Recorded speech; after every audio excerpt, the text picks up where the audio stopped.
David, I like for you to explain your theory about why you think that Bigfoot or Sasquatch or canine.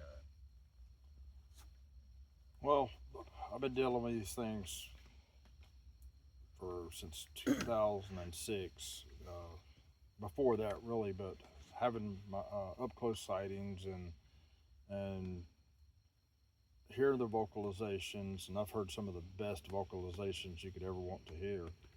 And to me, it sounds closer to something canine, a wolf. And when you look at their tracks, everybody talks about the metatarsal break, but could that be, if you look at the way a dog's leg is constructed, could it be just an adaptation that it's walking on its front paws and part of the leg is actually hitting the ground, and it's evolved like that over time, and it looks like a foot, a big foot, but it's actually evolved kind of like a dog's leg.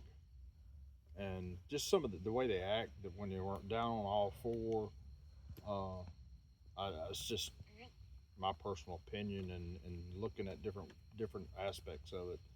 But the mainly the vocalizations, they sound more canine than ape. Well, they call them howls. You know Yeah, the old howlers. Ohio howl. Yep.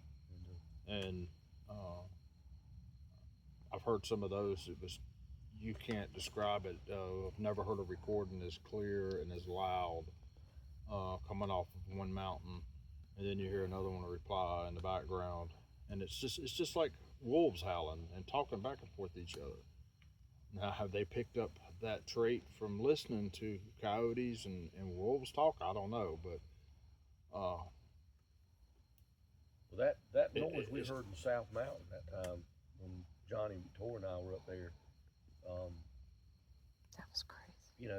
it was an abnormal sound, but it was I guess now that you mentioned that it kind of sounded canine. It's like a you know yeah. I mean, the only apes that you hear that howl are howler monkeys, and